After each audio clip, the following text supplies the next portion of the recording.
এ কথাও সকলকে এক বাক্যে স্বীকার করতে হবে।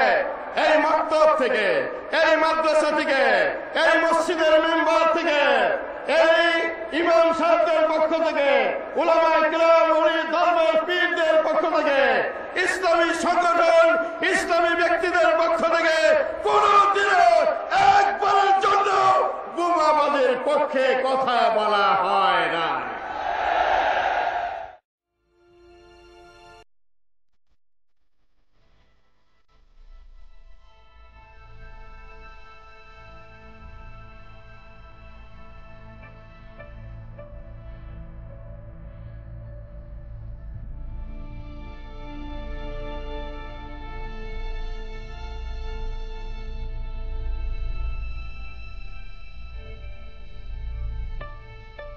2001 সালে চারদুলা জোটের বিজয়ের পর আলী আহসান মোহাম্মদ মুজাহিদ সমাজ কল্যাণ মন্ত্রণালয়ের দায়িত্ব পালন করেন।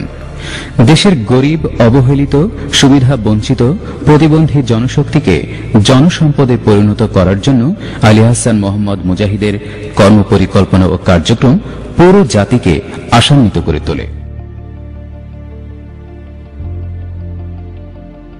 যারা বর্তমান ক্ষমতায় আছেন তারা ক্ষমতার মোহে অন্ধ হয়ে গেছেন কিনা, তারা বুঝতে পারছেন কিনা তা আমরা জানি না। আমাদের মনে এই জন্যই প্রশ্ন আছে, আমাদের নদী শুকিয়ে যায় ড্রেজিং করার জন্য ড্রেজার আনে ভারত থেকে। আমাদের বিদ্যুৎ শক্তি দেশের কয়লা এবং গ্যাস ব্যবহার করে উৎপাদন করার পরিবর্তে বিদ্যুৎ আনে ভারত থেকে। আমাদের বঙ্গবন্ধু বিনা শর্তে ভারতকে ব্যবহার করতে দেয়।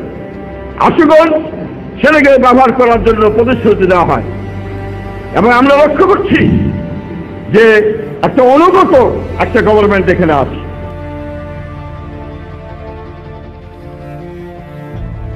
যেখানে জলবায়ু ভারসাম্য রক্ষার জন্য পৃথিবীব্যাপী একটি আন্দোলন চলছে এবং যে জলবায়ু সম্মেলনে আমাদের মাননীয় প্রধানমন্ত্রী অংশগ্রহণ করেন, যেখানে ভারতের ফারাক্কাবাদের কারণে আমাদের 54টি নদীর 32টি নদী শুকিয়ে আমাদের জলবায়ুর ক্ষেত্রে মারাত্মকভাবে ভারসাম্য নষ্ট করছে, সে কথা বলা হয় না। আমাদের ন্যায্য অধিকার ফারাক্কাবাদের কারণে যে ক্ষতি হয়েছে, সে ক্ষতি চাওয়ার মতো সহজ যাদের নাই।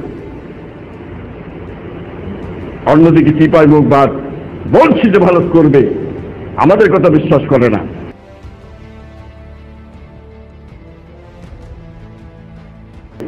আমরা উড়ে এসে জেলে বসে নাই, আমরা দেশের জন্য কাজ করি, দেশের 16 কোটি মানুষের কল্যাণ এবং মুক্তির জন্য কাজ করি। আমরা দেশের স্বাধীনতা সার্বভৌমত্বের জন্য অতন্ত্র কঠিনের মতো ভূমিকা পালন করি। ফলে আমাদের কথা কোনো কান দেয় না।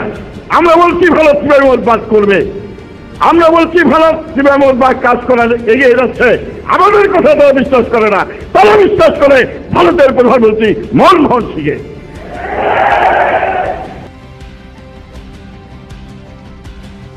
যেন এলাকার সমস্যা, মসজিদের সমস্যা হোক, ওই রাস্তাঘাটের সমস্যা হোক, পয় পরিষ্কারের ব্যাপার হোক, পানি জমানোর সমস্যা হোক, অপরিচ্ছন্নতার সমস্যা হোক, রোগ শোকের সমস্যা হোক, যাই হোক না কেন, মহানগরীর কর্মী, ঢাকা মহানগরীর কর্মী এই সমস্ত সমস্যার সাথে একাকার হয়ে জনগণের সাথে আপনারা একত্র হয়ে যাবেন।